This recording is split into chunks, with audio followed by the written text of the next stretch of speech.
safe space. Safe space. Safe space. Safe space. Safe space. A place where I can be free. Somewhere I feel like I won't be judged. My bedroom. A place without fear. Hi, and welcome to Safe Space, a podcast for open, honest, and deeply human conversations about mental well-being. I'm your host, Pauline Wanyonyi, and I'm really glad you're here today. An issue almost never affects just one person. It also affects their community, family, friends, and others around them. That's why it's important to look at issues from a wider perspective. And this is our goal as we discuss suicide. Today's storyteller, Muthoni, will share how losing 2 friends to suicide affected her own mental health. The stories we share on here are not meant to blame anyone. Instead, we hope that they help us to see the bigger picture and to understand what remains after such a loss, and maybe think about how we can support one another. My name is Muthoni. Most people know me by Sonny. I'm a mental health advocate, a fitness and wellness enthusiast. I'm a communications professional as well, a chef. I'm a dog mom, amongst other things. Yeah, I lost 2 people. One I went to school with. I think it was from year 5 up until A-levels, and the other was a friend I met now when I was in high school. So we went to different schools, but we lived near each other, so there was that convenience, and we were pretty close. So the timelines apart were a year and a month between both cases. So the one I went to school with had a lot of issues at home that we got to discover much later after he had already passed. And I remember the day before he died, we had a picnic as classmates. We used to do a picnic at least once in, I think, 4-5 months. And everyone was there. We invited him. He said he wasn't available. And it was 2nd of June, I remember. I think it was a Sunday. We got a message in the group, so he had left a note basically detailing why he did it. And yeah, by 11 a.m. we had all found out. And I think for me, the most confusing part was he was a tall, big man, like 6'3", 6'4". And the manner in which he went out was by hanging. So in my mind, I was just like, how is it that someone that big and that tall can go through something like that and it works, considering how many other cases I had had about people who've tried and failed. So for me, it was just very confusing. It took me quite some time to come to terms with the situation. But I think for me, my anger mostly came from the why he did it. And we got to find out a lot more details after he was gone. And it kind of made sense why he did it and why he made certain comments when we were in school. And yeah, it was difficult to deal with. It was difficult to sit through a funeral of someone that you had spent so many years with, 5 days a week, and just listen to the lies and just listen to people eulogize him, and yet they really didn't know him. So most of it was anger, and we all just sat and were asking ourselves, is there anything we could have done? Because I think it was like 2 weeks or so before he passed, he had like a series of tweets, and that should have been the first sign. And unfortunately, he attempted, and he died. The second one, we met, I think it should have been like in year 10, year 11, around there. So we don't live far from each other. So we used to, and we met through another friend that he went to school with. He had struggled here and there. We talked about it. We were very close, actually.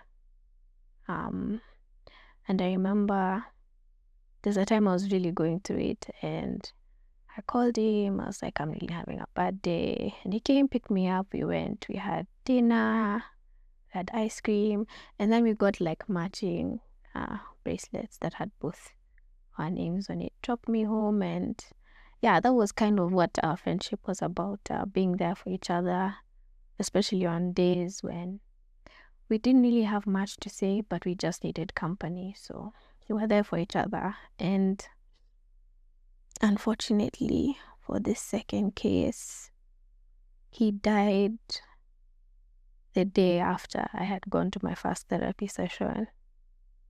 So that was 24th of July, 2020. And then he died the next day. So I remember I got that call. Now, these calls, they piqued my anxiety, because now after that, I imagined anyone that was calling me after was calling me to give me some bad news. So a friend of ours called, asked if I was in position to speak. Remember, I was in the kitchen. I was cooking with my mom.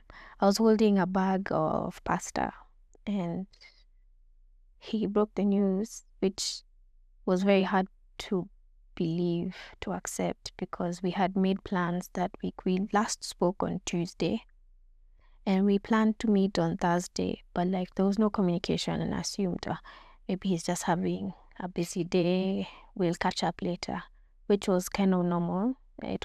There was no cause for concern at that point. Yeah.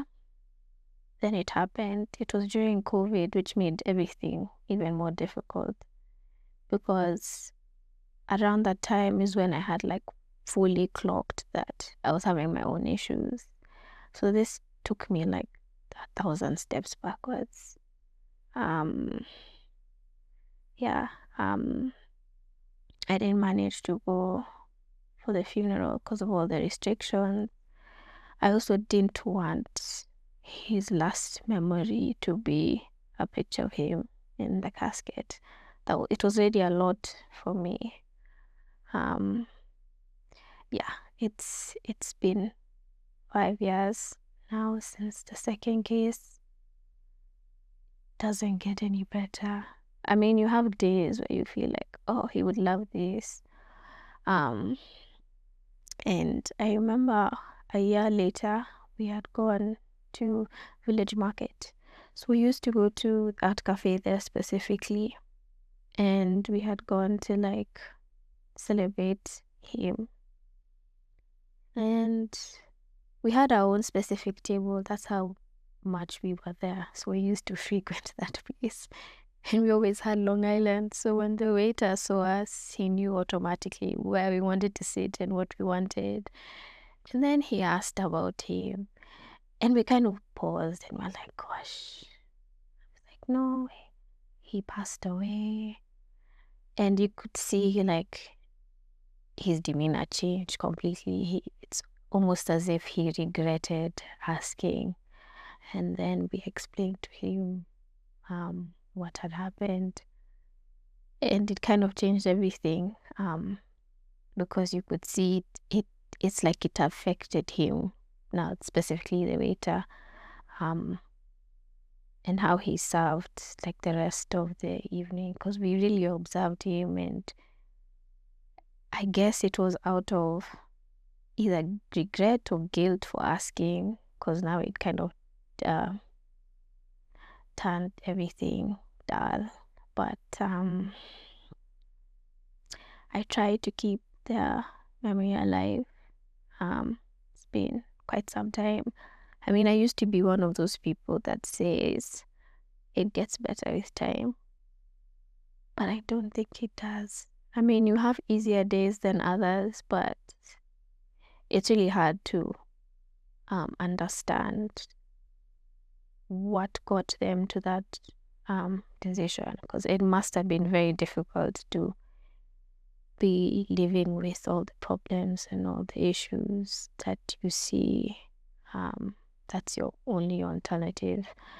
That's the only way out.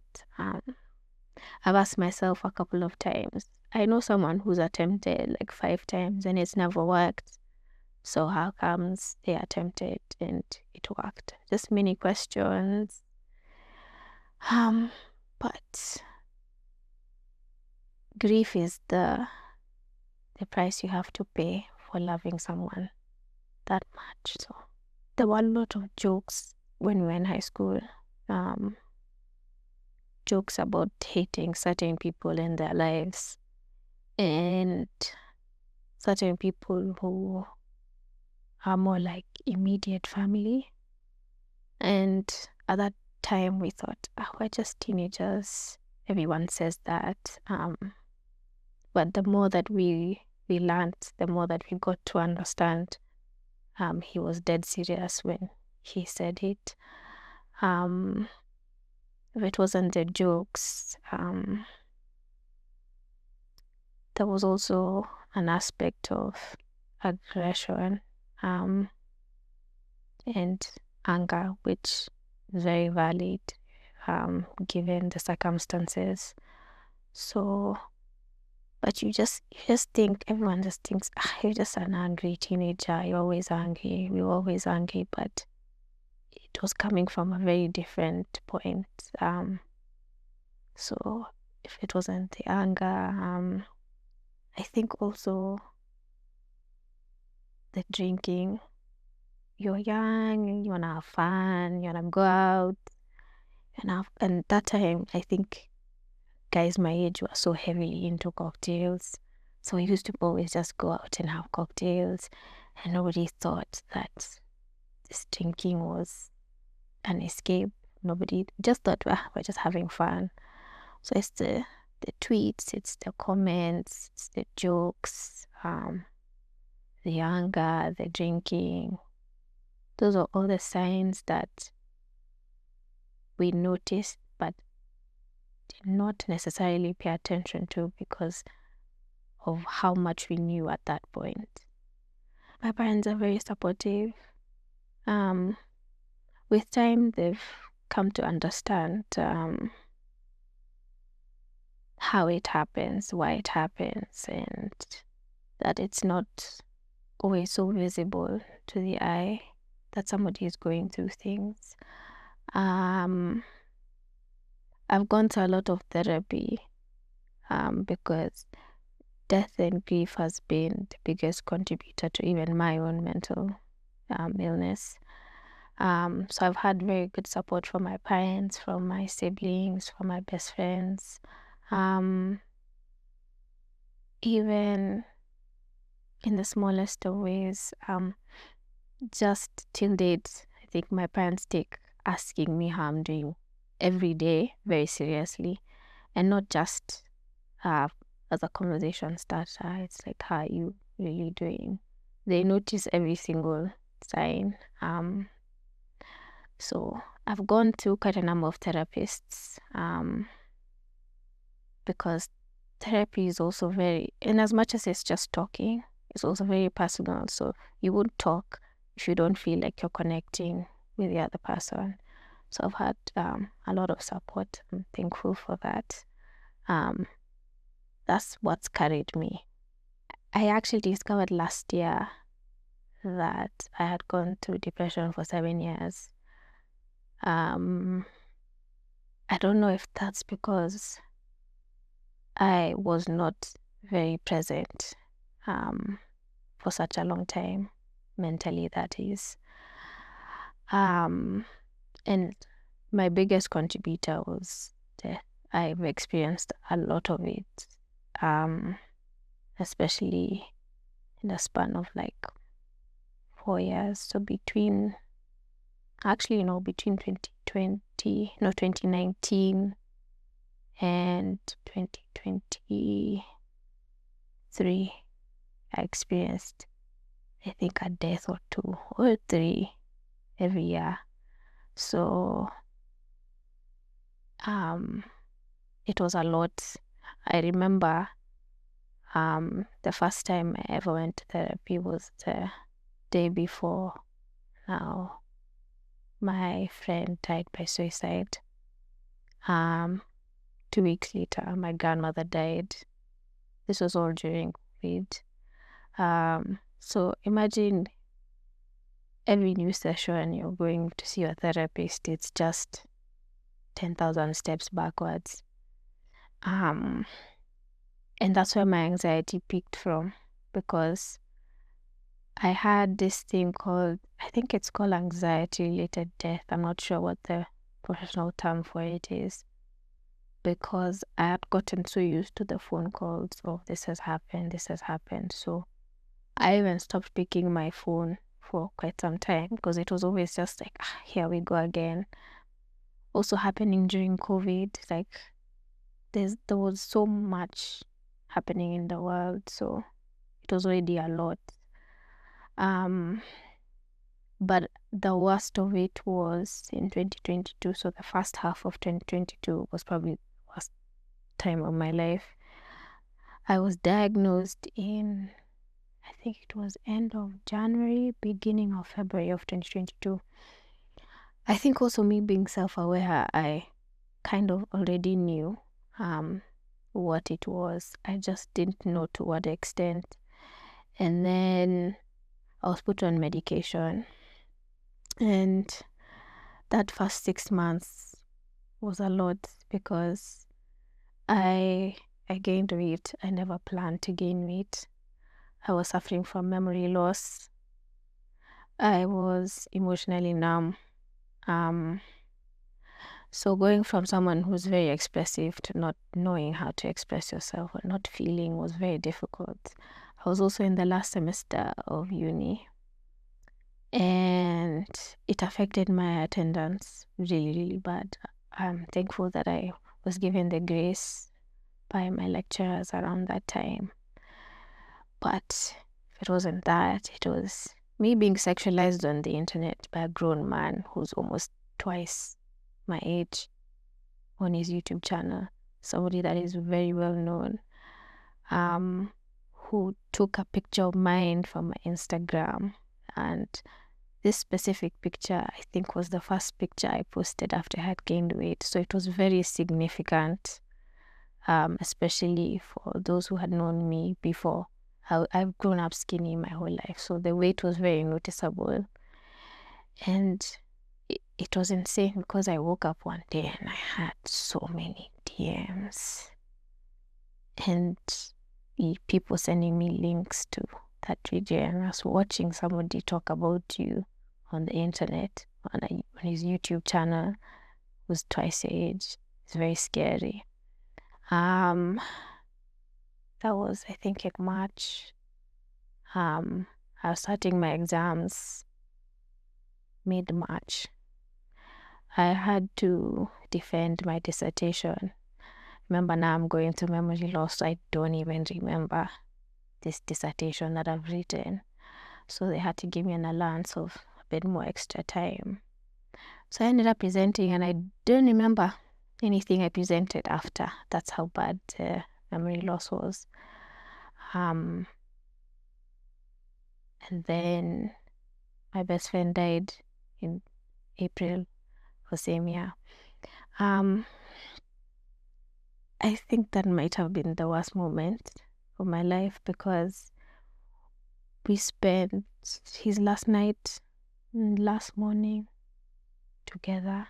And he had really insisted. His folks were having guests at home, so they couldn't all fit in the house, so he ended up getting an Airbnb. And I remember I was really tired. I didn't want a party. I just wanted something chill. And he really insisted. So we were not many. I think we were about 5 in the house. So we chilled. We slept. We woke up. Everyone went their separate ways. I remember him asking if everyone has means to go home. Shared my trip, as I usually do, because I'm a woman living in Nairobi. It's only very risky. We talked when he went home, couldn't sleep, so he went for a haircut. And yeah, that was the last we ever spoke. We spent 3 days looking for him. And I think the day before we got the news, we had started to encourage ourselves, okay, maybe he's just taking some time off. He needs some space, because he had his own things that he was dealing with. But it was very unusual that nobody knew where he was. Unfortunately, we found him, and he died in an accident. So he was hit. That was the beginning of, I think, everything crumbling for me. It's insane to have to lose someone that you last saw 6 hours before they died. You spend 3 days looking for them, and then you have all these people in your face, trying to grieve with you, apologizing. You've not even processed it, so you having everyone in my space was overstimulating. I remember we did a concert in his memory. I think it was that week that he died, and I remember sitting at the entrance. So the concert was just to raise funds so that we can also help contribute to the funeral arrangements. I sat at the entrance. It was at the then Winning Post, and just having everyone come hug you was a lot. I had to move. I couldn't. I could feel the anxiety kicking in more the more that I stayed there. So thankfully I had my best friend and my cousin there with me. Went through the memorial service, and I think the worst part is always viewing the body. I lost complete feeling in my legs. Thankfully my mom was there. Thankfully she's been there every time I've lost someone. We've been together. All my doctor's appointments, therapist appointments, she was there. So she managed to catch me before I fell. Then we made the unfortunate journey to buy him. So we drove to Kisii as a group of us. I think everyone was on autopilot that entire weekend. And it could be seen in how much we drank, because we really drank. But now when you part ways and it's back to you dealing with your emotions, I think that's when it hit. Then my health took a plunge. So I ended up being hospitalized. The day I was hospitalized, my dog died. So it was just a lot of back and forth with death, which became very exhausting. A month later, my grandmother died. So that's a lot of death in a very short span.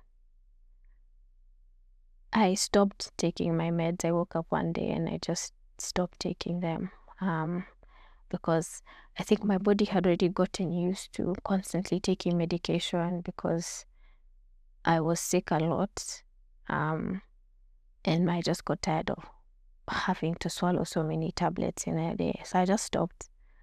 I don't think that was a good idea in hindsight, because I crashed. Ideally, they should wean you off. You shouldn't just stop. But I told myself I'm never going to take that medication again, because the side effects, I felt them for such a long time. I hated the weight, because unplanned weight is so hard to get rid of. My memory suffered for such a long time. I couldn't remember the smallest of things. I couldn't express myself because I was also not present, so I really didn't know what to say.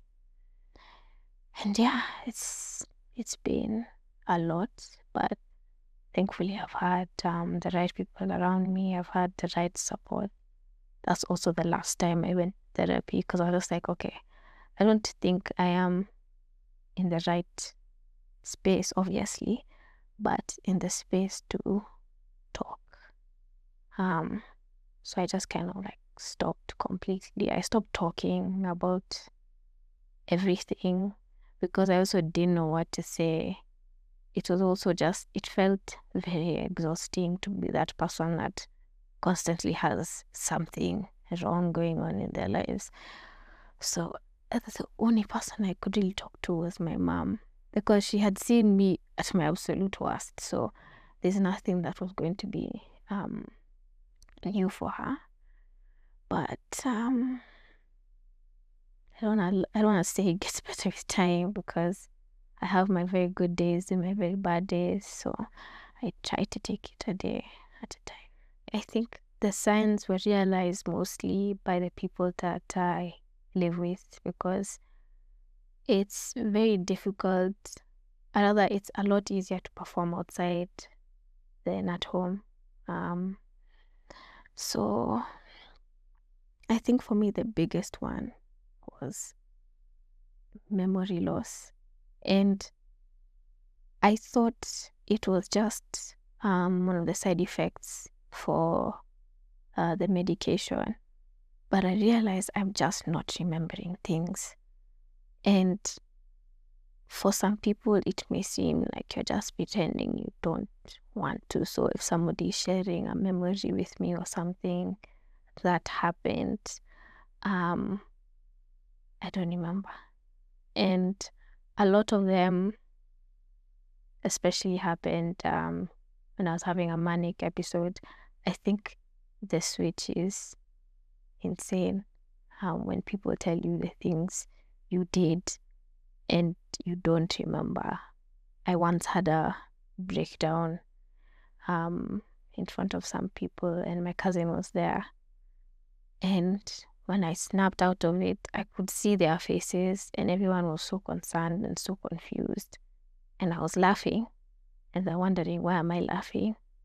But I can't remember what I said, what I did, or what triggered it. So I think for me, a lot of the things that you'd say are invisible are the things that happened to me that I don't remember, or the things that I participated in that I don't remember. It's taken me such a long time even to just get my memory back. There's obviously the sleep. I love to sleep. I can sleep. Someone can pay me to sleep, I will sleep. But my sleep was excess. So it was either I was not sleeping, I could go an entire day, 24 hours plus maybe, I've not slept. And when I'm sleeping when everyone else is at work or starting their day. That days I'd sleep at 11 a.m., which means I've been awake the whole night. There was also the eating, and as much as the side effects was also to slow down my metabolism and to increase my appetite, I used to eat anything and everything, and it's like I'm not getting full. So I used to sit and eat like 6 slices of bread, and I wanted specifically with butter or blue band. So for me, everything was either in excess or quite the opposite. And that's why I said, unless you lived with me, there's a lot more that I may not even recall, may not even remember, but because the people that live with me have lived with me all these years, they're able to notice just the small changes or the things that were happening that even I wasn't aware of. But I think for me, the greatest was the memory loss, and also just having to explain to people that I may have been there physically, I may have done what you said I did, I have no memory, recollection of anything of that sort. I usually say, you can't really speak on something unless you've gone through it. And now for them in that case, they had watched me go through all these things, but they had also gone through these things with me. And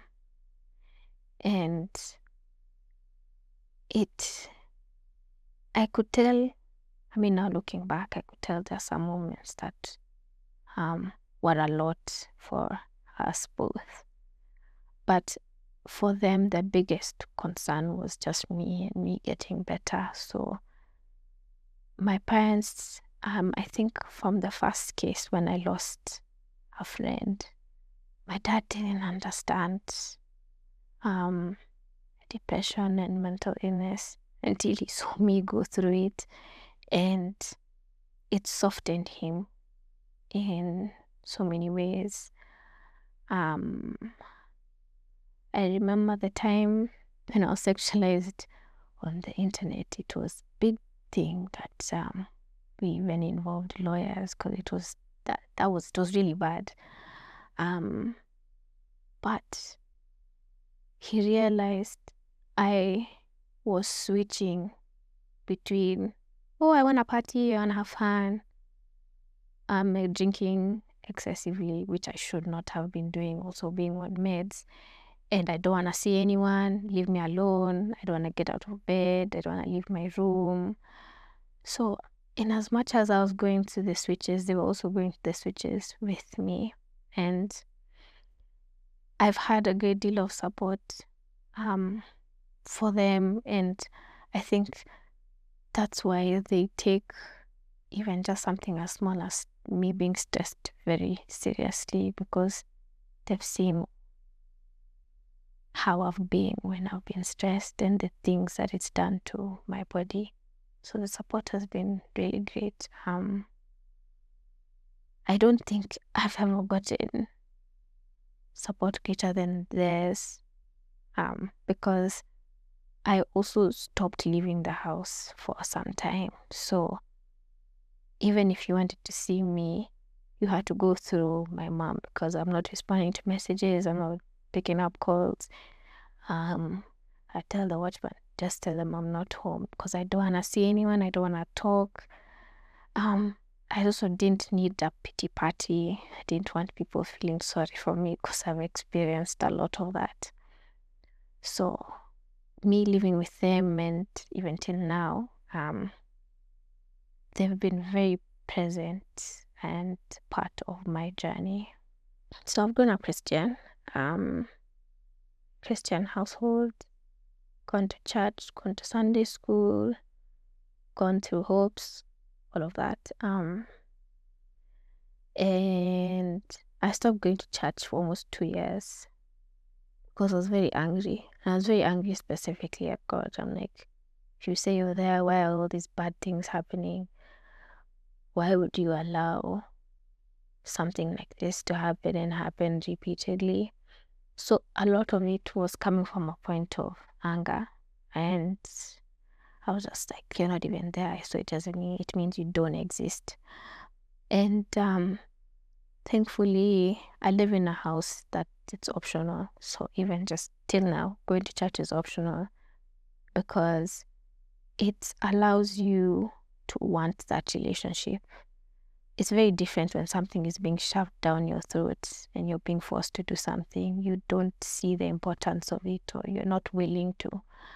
So it took me 2 years to go back, because I also had to relearn a lot of things.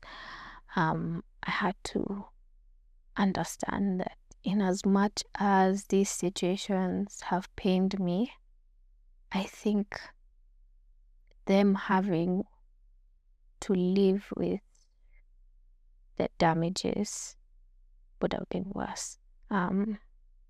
Because I remember when my best friend died, the doctor said if he lived, he would have been a cabbage for the rest of his life. That's not a life. That's not living. So it might have been selfish for me to want to keep certain people here despite the pain or the things that had happened.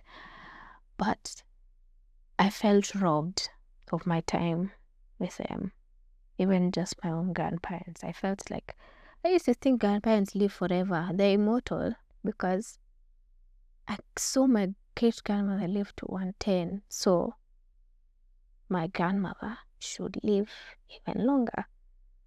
So I really struggled. I couldn't pray. I couldn't listen to music. I couldn't read the Bible. Anytime a conversation about God came up, I'd walk out. So I really struggled, and thankfully my parents gave me the grace and the space to do what I needed at that time. Until now, some days I'm just like, no, I can't be today. And thankfully I have them, and thankfully I'm now on a journey where I'm rebuilding my relationship. It's not where I want it to be, but it's where it needs to be at the moment. I used to be the kind of person, and I think I've mentioned this, that I used to tell everyone, yeah, it gets better. It gets better. It's not something I say anymore. I used to say it's okay, but it's also okay to say it's not okay. I think I used to push a lot of positivity into it, and I realized sometimes you just need to sit with your emotions. You just need to be angry when you want to be angry. You need to be sad when you want to be sad. And I've also had to give myself a lot of grace, because I'm a human being, and a human being that's dealt with very difficult things. Grief is very painful, extremely painful. I would never wish it even on my worst enemy. Especially if it's something that you never saw coming, something that you never expected. But it's also allowed me to pay attention to even the most minute details. I'm very sensitive on matters to do with mental health, and I can't sit through anything where people are speaking ill or speaking from a point of arrogance or ignorance. It's made me very vocal. It's allowed me to stand up for a lot of people who are not able to speak up for themselves. Even just sharing bits of my own story has helped a lot of people. I once played the role of a therapist for a very long time, and it gave me a sort of savior mentality where I felt like, okay, to prevent that from happening again, I need to try and save as many people as possible. I need to be there for as many people as I can, which in turn can be very exhausting because I'm also not a professional, so there's only so much that I can do. But it's allowed me to also be very mindful of what I say. And in cases where I can't handle, I've learned how to recommend therapists to them or resources that could help. I've also learned that not everything and not everyone is my assignment. I cannot pour from an empty cup. I can only give what I have in excess and in abundance. I promised myself that I'd speak about it as much as I can on different channels, different platforms that I can, because I never know how my story could help or encourage someone else. Because when I was on Twitter, that was, I think, mainly my thing. I used to speak a lot about mental health. And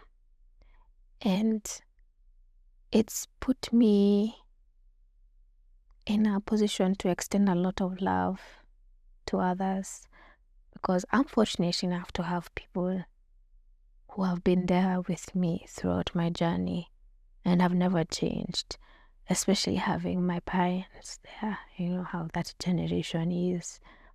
And even the willingness to learn and the willingness to accept that you don't know everything. And, because a lot of that generation thinks, oh, what is it you're going through? But at such a young age, you have everything. I mean, yes, I have everything I always need, but I've also gone through things that were completely out of my control. I think it's also very important to find what works for you. Therapy doesn't work for everyone, but it's important to have healthy coping mechanisms. I really advocate for working out. That's really changed the game for me. And working out doesn't only just involve going to the gym and lifting heavy. A walk, a jog, a run. It could be Pilates, it could be yoga, literally any swimming. Paddle is very popular right now. Find healthy coping mechanisms.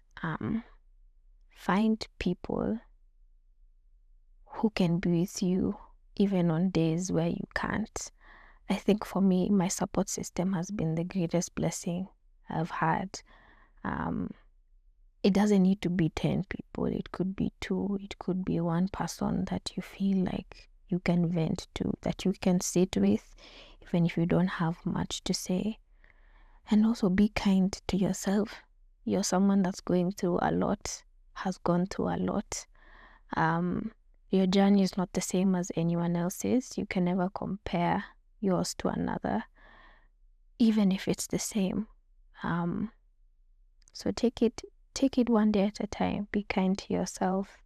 Find healthy coping mechanisms, a good support system, and ulale, sleep. Rest is so important. It's also good to just give your body and your mind rest. So, yeah. You're welcome.